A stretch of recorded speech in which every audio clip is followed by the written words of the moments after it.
वैदिक पर्सपेक्टिव के इस YouTube चैनल को सब्सक्राइब करें, वीडियो को लाइक व शेयर करें। ओम आवह कुत्समिंद्र यस्मिन् चाकन प्रावो युध्यन्तं वृषभं दशद्युम्न शफच्युतो रेणुनिक्षत द्यामुच्च वेत्रेयो नृषाह्याय तस्थौ। रक्षा की कुत्स की, इंद्रियों को वश में करने वाले ने, जिसमें कामना की, प्रकृष्ट रक्षा की, युद्ध करते हुए वृषभ की, दशद्युम्न की, शफच्युत रज ने अथवा धूल ने प्राप्त किया, द्यौ को ऊपर स्थित हैं दो क्षेत्रेय पुरुषों के सहाय के लिए। यह मंत्र जो लिया गया, यह ऋग्वेद के प्रथम मंडल के 33वें सूक्त का यह 14वां मंत्र है।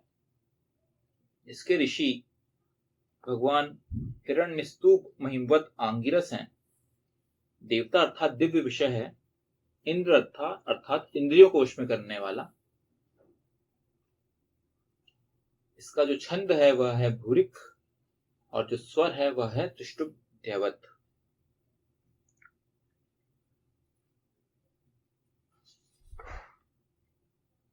इस मंत्र में पहला फुटनोट है, रक्षा की कुत्स की, आवह कुत्सम।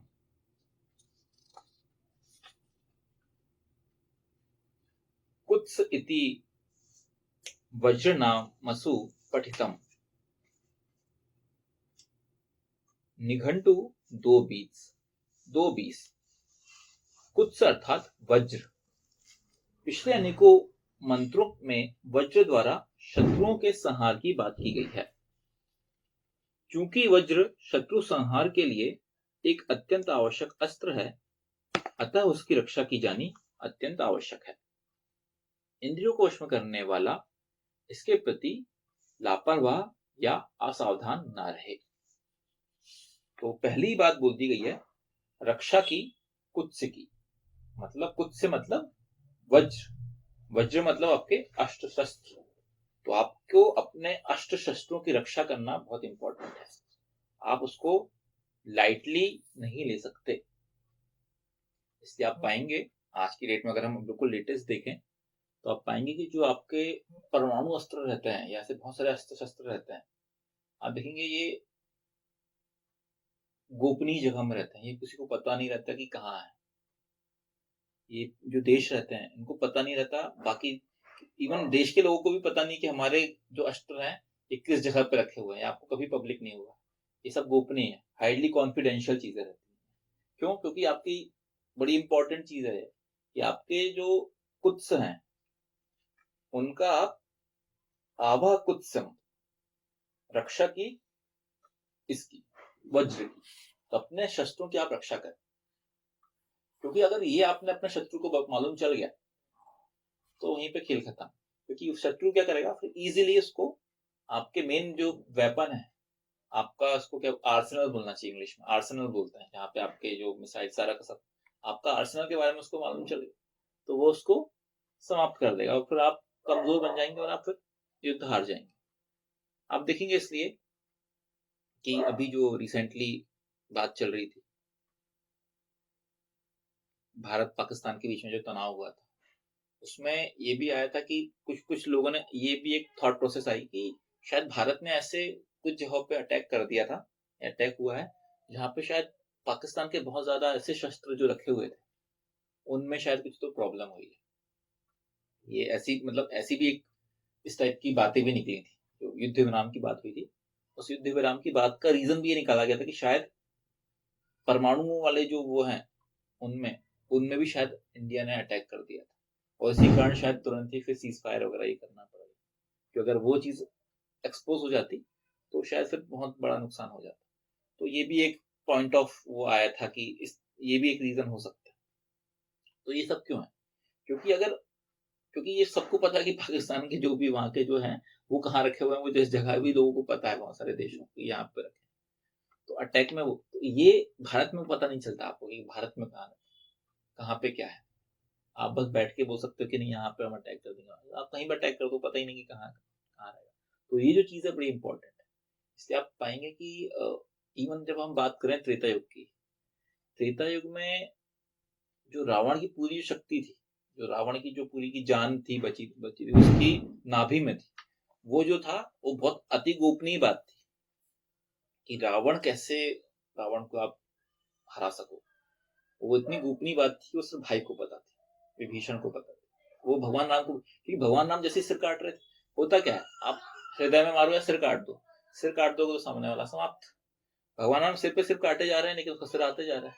दशावतार था वो, नहीं सर, 10 सिर वाला था वो, उसके 10 मुख थे।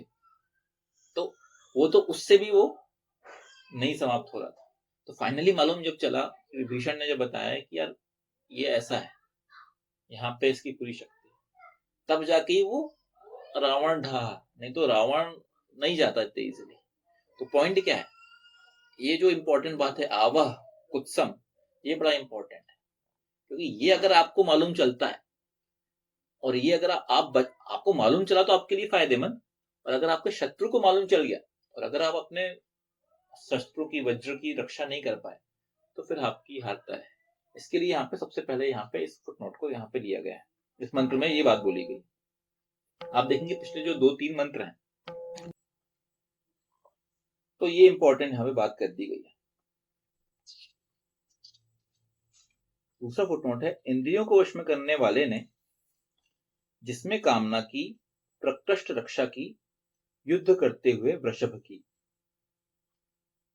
इंद्र यस्मिन चाकन प्राआवह युध्यंतम वृषभम।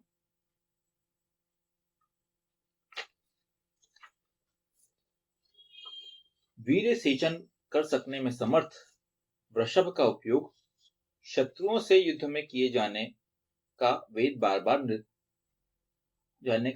बार निर्देश देता है। इस मंत्र में युद्ध करते हुए वृषभ पुरुष की रक्षा की बात की गई है, उसकी प्रकृष्ट रक्षा की बात की गई है। वेद की यह विशेषता है कि वह शत्रुओं से युद्ध करने के लिए वह प्रमुखता व्यक्ति को ही शस्त्र अस्त्र बनाता है। हथियारों के प्रयोग के स्थान पर सर्वप्रथम व्यक्ति ही हथियार के रूप में अपने आप को प्रयोग में लाए। हथियारों के प्रयोग के स्थान, इस हेतु वेद वीर सेचन में समर्थ पुरुष को अपने पौरुष का प्रयोग करना है, एवं शत्रुओं के औरत वर्ग को अपने वश में करना है।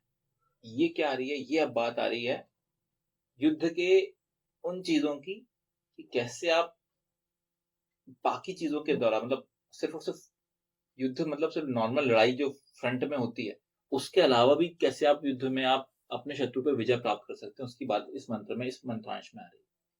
आप देखेंगे पिछले जो 3 मंत्र लिए गए हैं, पिछले तीनों मंत्रों में, ये 14 मंत्र चल रहा है, 12वां 13वां 14वां, इनमें आप शत्रु के बात में की गई, मतलब यहाँ पे युद्ध नीति कैसी होनी चाहिए, इनके बारे में एक्चुअल में डिटेल में बात चल रही है।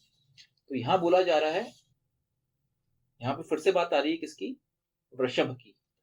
वृषभ मतलब ऐसा पुरुष जो कि पौरुषवान है, संपन्न है, पौरुष संपन्न है।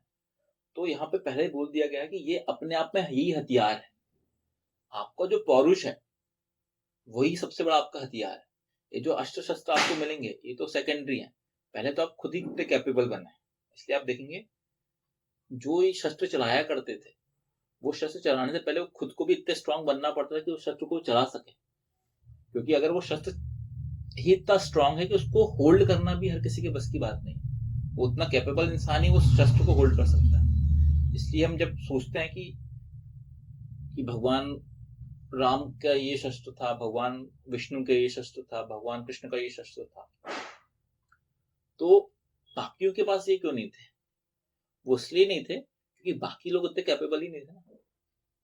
अब अगर सुदर्शन भगवान कृष्ण के पास था, तो वो सुदर्शन भगवान कृष्ण को एक ट्रांसफर हुआ था, वो भगवान कृष्ण के पास आया था, भगवान विष्णु फिर परशुराम, इस टाइप से ट्रांसफर होके आया। तो भगवान कृष्ण के पास ही क्यों आया? भगवान कृष्ण को ही क्यों दिया गया?